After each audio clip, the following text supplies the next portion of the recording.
Aloha, my name is Kaeo, and I'm back for part 2 with a conversation in the studio with Kaleikoa Kaeo. We're having a conversation about all things Hawaiian consciousness, and let's just pick up where we left off. So we were just going to start talking about the song, which I'm assuming is one of your favorite songs. Yeah, it's a song that was gathered by actually Leilani Basham, who's a professor at West Oahu now, in her MA thesis, and she gathered many of these Hawaiian resistance songs during the overthrow period. One of the songs she gathered was entitled Huau Hawaii, or Aloha Aina Oya I'o, which means the true patriot or the true lover of the land. Mm-hmm. Aloha Aina, which of course means to love the land, is also the term that we use, which means a patriot. And it was it's a word of endearment for those who were willing to not so much support the monarchy, but really, I think more important, support the life of the land, mm-hmm. the Aina. Mm-hmm. And so a good friend of mine, Pulama Collier, while we were working in Hawaiian language immersion schools, actually many years ago now, she took these words of the song and actually put it to music.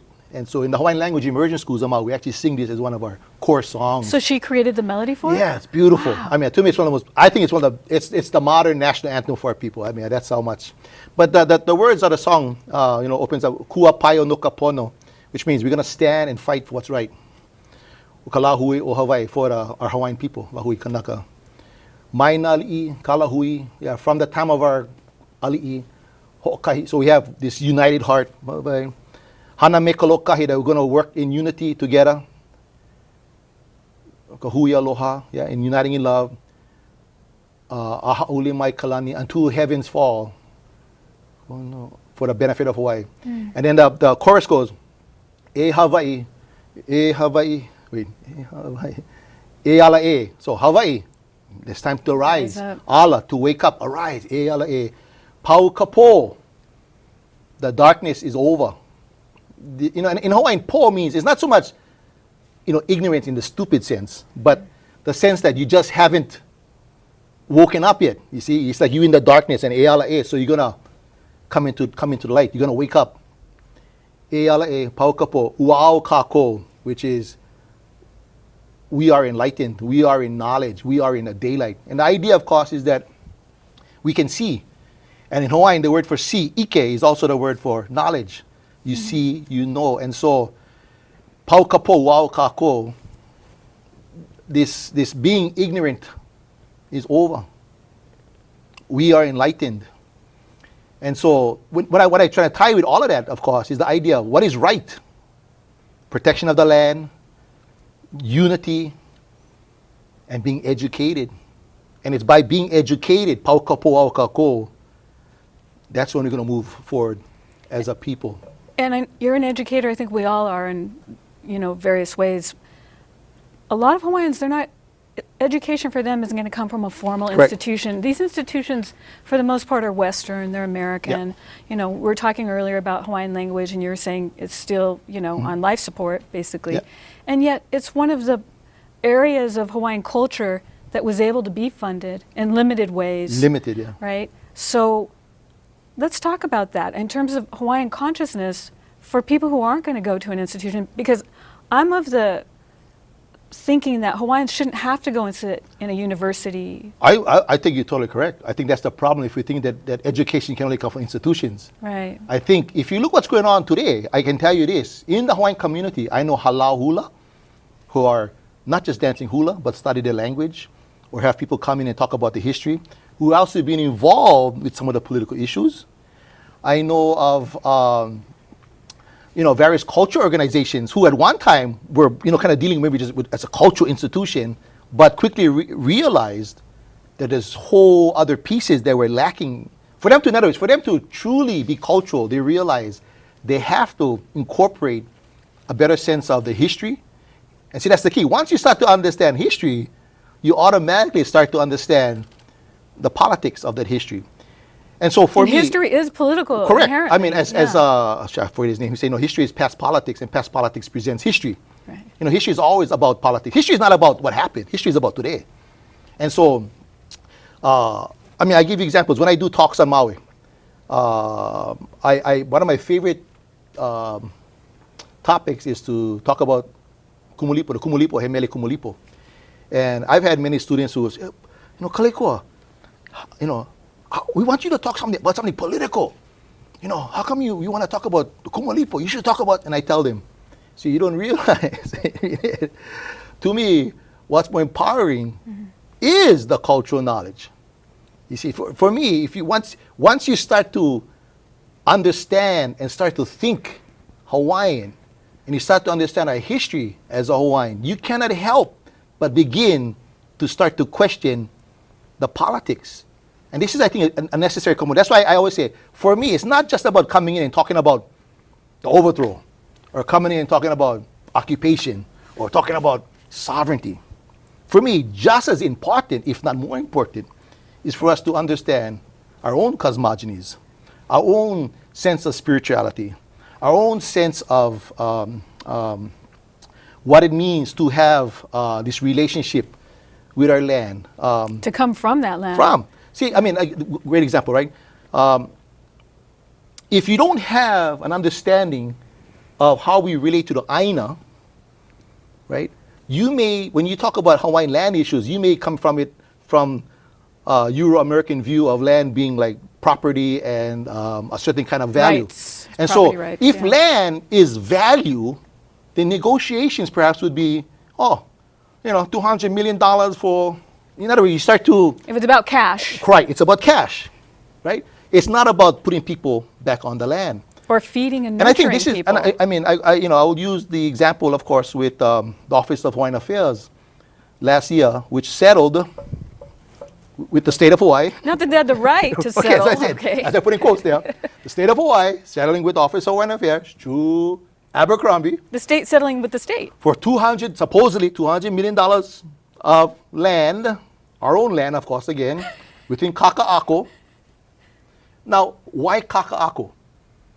So, of course, the plan with the Office of Hawaiian Affairs was they were going to play as one of the developers, one of the big boys in Kaka'ako, come in there, develop these lands for what? For revenues. Revenues for programs. Okay, think about that kind of mentality, revenues for programs. That is a very, it comes on a particular kind of discourse, a particular kind of view of the way you move people forward is like you got to apply for a grant and then you need services. They have words like entitlements. This is how the federal government deals with the so-called poor or deals with minorities. In other words, the framework is one that's very disempowering. Right. For me, if I would even consider taking $200 million, even if that was on the table, To settle anything. why would I choose lands like Kaka'ako? Unless all I could see was the idea of revenue, lands as just revenues. Instead, you could have gotten half of Molokai for that. You probably could have got part of. My point is, because the purpose would Could have not got Mauna Kea. probably would not just be about making revenues, but if you if you only can see land as revenue funding, and you don't see land as a place where we should grow our own food, as a place to heal our people, as a place for our people to live upon so they can feed ourselves, as a place we can sustain our culture, you miss the understanding, really, Misinterpret it. of what anyway. I see. But the only reason you get to that point is because you have been disconnected from the reality of what our true relationship should be with this land. Hence, like the words Aloha, Aina, or I'o. The kupuna never sang one song, get as much money as you can. Or just I say, assimilate. "Woo, get all that entitlements Yeah, we can. yeah. They sang the song Aloha, Aina, or I'o. And so for me, it's always been a kind of like, as Kwame Ture, and he has passed on, peace on him. And I remember he came to Hawaii like in 95 or 96, and I sat right in front of him when he spoke. And one of the most important talks I've ever heard in my life. And he said, What was his name before it was Kwame Ture? Stokely Carmichael. Stokely Carmichael. All right. And he basically said, the only struggle that matters, the only struggle you need to remember is the struggle over ideology. And for me, it hit me very strong because what he told me was, you see, when we get caught up in talking about how much money we should be getting, we're missing the whole point. The point of ideology, of course, is that ideology of entitlement is not our ideology. In fact, he also said, the answer can only come from your cultural view. The answer to our political struggle can only come from our culture. And I would clearly suggest the language of entitlements, the language of revenues, the language of development and how much you can charge, rate fee. That is not our language. That is a language which binds us and holds us under a particular system, which is built upon, which is founded upon exploiting the resources and the people. And the culture. Instead, if I take words like Aloha, Aina, Aloha, Aina, does not fit in that language. So what I'm trying to say, when you talk about education for me, when we teach our young our histories, when we teach our young our spirituality to this place, when we teach our young, as the great Uncle Parley Kanakaole, I remember telling me these lines as I share, and I remember him saying, Kaleikoa, wherever you walk upon the bones of the ancestors. So when you fundamentally understand that, everywhere we walk upon this place, we literally walk upon the iwi of our ancestors. Yeah, Hence but our you know kula what? iwi. In other words, But so does everybody else. yeah, but my point is, my point The is, desecration is upon us and our... correct, but the problem is most of our people have been disconnected from the reality. Okay, I'm just My point is that it's a difference if they walk upon our iwi Yes, I know. versus they and our people walk upon the kula iwi, Yeah. not realizing that's the kula iwi. But see, I think for Hawaiians, when it comes to consciousness, I think on some level we do know that. You see, what I hear and what you're saying, I'm not Well, the Office disagreeing. of Hawaiian Affairs just Well, I'm not yeah. disagreeing so much as I would look at it and say, think they know? I'd say that's a language of surrender, is what I hear happening when they talk about federal recognition or Yeah. any kind of settlements. See, I think they understand very much of our culture. In fact, I think there are incredibly educated people at the Office of Hawaiian Affairs, and they're in a system where they've adopted this language, That's which the is a language ideology. of surrender. And it's a conscious surrender. This is the part that I think confuses most Hawaiians, is that the people we look to as leaders, okay, even if they're in the state system, appear to be acquiescing to the United States in kind of many, many different ways in an attempt to get some kind of, like you said, revenue to maybe educate some people or help some of us. Whereas real consciousness would be to understand that if you adopt that language, what you really are doing is you're agreeing Yeah. to keep the disconnect. I mean, let me try to put it another way. It's like, as I say, it's like we're in a cage, right? We're in this cage, and some Hawaiians don't even remember in their consciousness that at one point we were in a cage. You see, Yeah, it's generations it's of this. they become so tamed, so docile, so manipulated that they start to think that we're always in this cage, and we're lucky that we're actually in this nice cage. And so when they talk about language, to them, just getting a cleaner cage becomes an objective. On the other hand, my education, what I'm trying to say, what we need to do is to teach our people that we were never in cages. That in fact, there's no way you can be a Hawaiian in the cage. The process of being Hawaiian, in fact, is to first recognize that you are in a cage. See, that's what I'm trying to say about the kula iwi. I would disagree. I don't think a lot of our people actually understand that relationship. And maybe not in a kind of conscious way, but I think spiritually, Hawaiians, I think we have a way of feeling. I think some of us, I would say, Okay, but I would okay. clearly say not enough of us. That's for sure. Because I think it's part of what makes us unwell. I think that's why we have off the charts I definitely incarceration, the whole bit. I definitely believe. I think we all know something is wrong. Yeah. You see, that's the thing. Yeah. We know something. They're in this cage, and we think, man, I don't know, something is funky about this cage. It's maybe too smelly, maybe it's too tight. But they keep telling me it's a nice cage. They keep But they telling keep me, on "Aren't I telling so you lucky you're in that cage. Lucky you live Hawaii." But they know something is wrong. You see, I think many of our people know something is up. As educators, the so-called educational vanguard, you want to call it, whoever we are, and I include myself, because my role in life has been to bring our people forward, in a sense, to first recognize that we weren't always in this cage. There was a time, in fact, when there were no homeless Hawaiians. There were no hungry Hawaiians. There was a time when we actually had legations and consulates across the world. There was a time when we were sovereign and independent.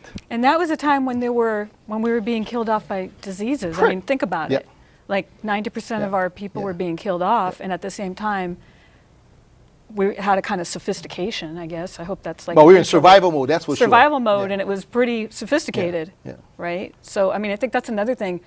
There's been a dumbing down of the Hawaiian people for over a century. Oh yeah, and I would, yes, and I would suggest even, and not just a dumbing down, but a forcible, planned dumbing down of our people. And what was dumbing down? But the Hawaiianness, you see, that's the point. Eh? I mean, and it's no secret. The way that you control a people, of course, is to take away any idea that they actually were free at one time. Right. If you actually teach a people that it's better for you to be under the thumb of your oppressors, then somehow you start to not just accept the oppressors, but you actually believe that the oppressors know what's best for the oppressed. I mean, if you were to study, of course, slave history within the United States, they worked in very much in the same way. The slave masters, through violence, of course, and through denigration, and through miseducation, through destroying any kind of sense of any self-identity or knowledge, even by taking their names. Of course, you remember that famous scene, Kunta Kinte, right? To change the name. By changing the psychology of the people, you create a new person, which is a people washed away of any sense of self-identity. Because if you remember the Kunta Kinte piece, yeah, why was Kunta Kinte trying to run away? Because he knew what it was like to be free.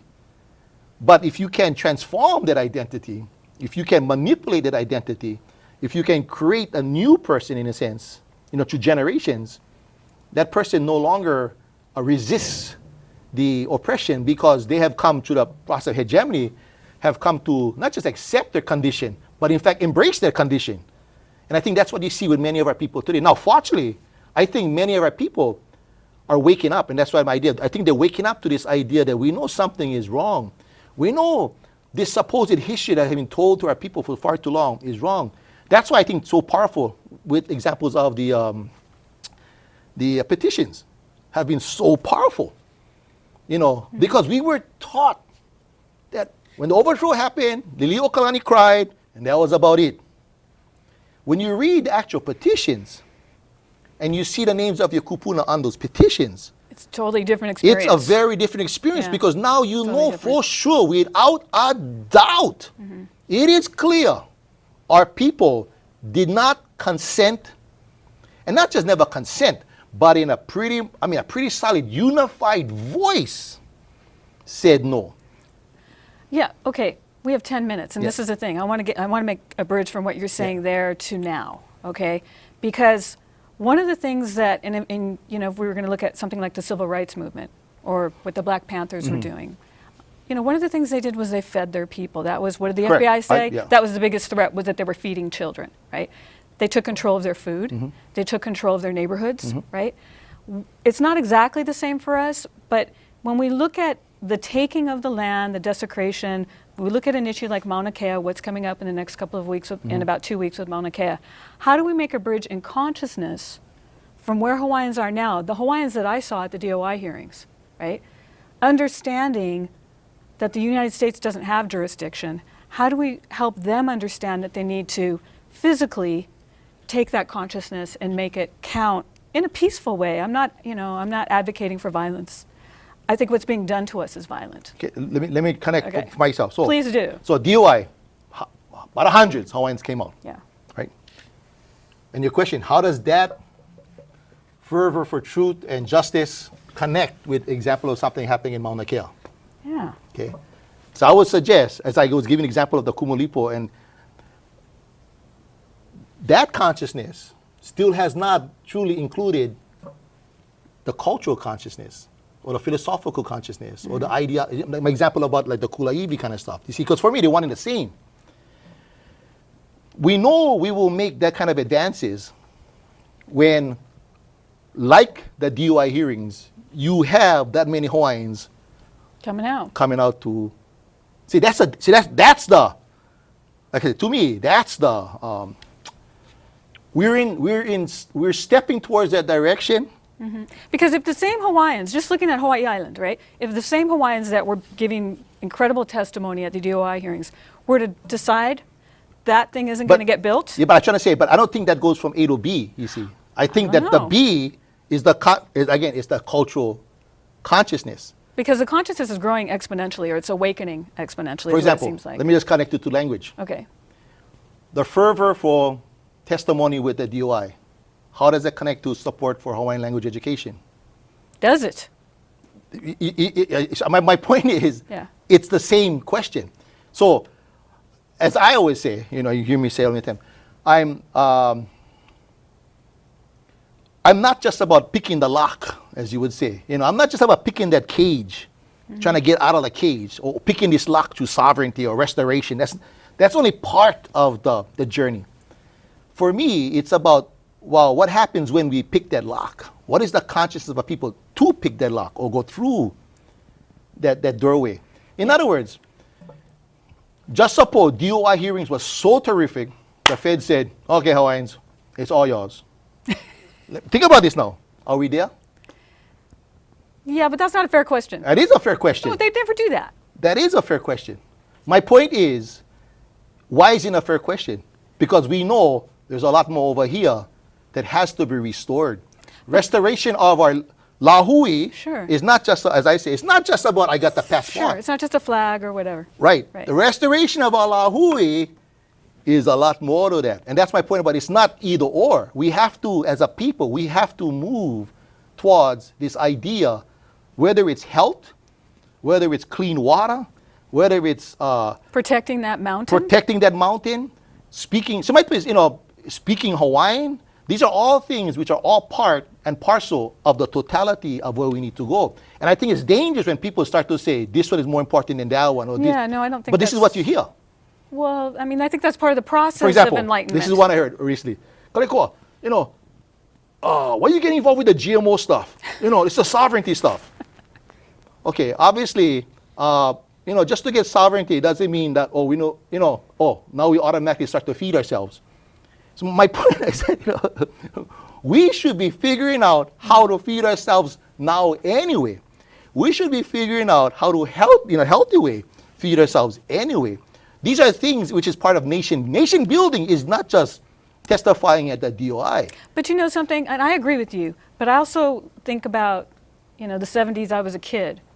But it's what went on in the 70s and the 80s that radicalized my thinking politically, culturally, and it just brought me alive spiritually, really. Those guys decided they weren't going to let them bomb that let island me quote anymore. George Helm. Okay, please do. Let me quote George Helm. Quote on, right? One of brother. the great leaders and prophets of our struggle. And he says, far worse than losing one's land Sorry is about that. losing one's identity, one's culture, one's history, and one's language. I repeat, far worse than losing one's land is losing one's culture, identity, history, and language. He said many things, and why do these things need to be separated out? They all go together. But that's my point, is that I think there's been, for me, there's no separation. Yeah. Yeah, there's no separation. But I think when we allow conversations to not, say, entertain that. In other words, the reason why Mauna Kea at this point doesn't have 400 people up at the top of the mountain, Yet. at this point right now, Right. is because not the political consciousness. I would argue it's because of our cultural consciousness, where people have been taught to accept, they've done it, it's almost like it's all right. There's no difference. In other words, they're one and the same. We've been trained politically to accept. Culturally, we've been trained to accept. People have risen up and said, whoa, politically, wait. We don't want to go to the DOI. But on the cultural aspect, that is still a very minority voice. In the language aspect, that is still a very small minority voice. In the educational aspect, still a small minority voice. And I would argue, unless we work in a unified effort to understand the relationship of all these things related, we will continue to,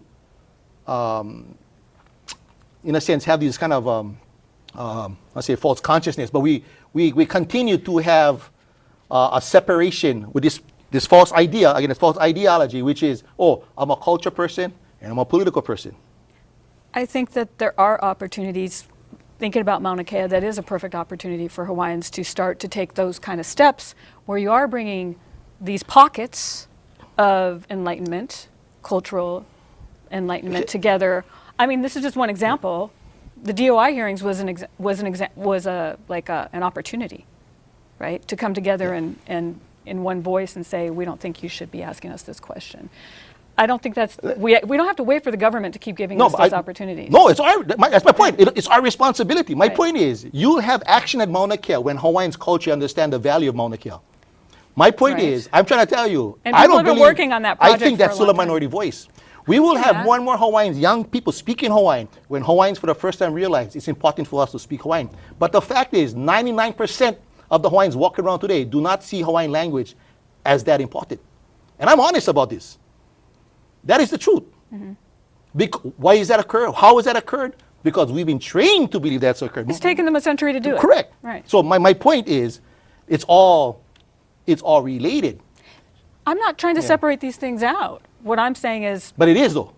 My analysis, it is separate at this point. You're saying it already is separated. At this point, we've accepted it. Yeah. And I think that there are ways, multiple ways to come together, even if we go apart a week later. You know, I think that's what I saw with the hearings, was that Hawaiians did come together. They had 2 weeks of coming together. And that's a rare... On the political question of the DOI hearing. Okay, I'm not disagreeing with you on that. And we only have about a minute left, and I'm going to let you have the last word. But I think that there was something behind that wasn't just political, because it was spiritual. It was a beautiful expression of a people standing up for themselves, even though some of it was, you know. No, I'm not negating it. My point is to people understand that's only one step in one of these fields. My dream at one time is that when we had the DOI hearings, maybe we had 400 people testify in Hawaiian language. I hear what you're saying. My point is, then I know we're on our move, you see. Well, we're on our move. Or you have 400 people up in Mauna Kea, then we know we're on the move. Well, let's get those 400 people up in Mauna Kea. Which takes the work and education of our people. Yeah, and I think that we're closer than we realized to actually getting there. So we only have 10 seconds left. I have to say mahalo nui. This was such a pleasure to have you on the show, and it's great to see you on Oahu, which we never do. And I just say, Ohuiho? Hawaiian, verb. Hawaiian is a verb. Hawaiian is a verb. Not a noun, it's a verb. This is a good show.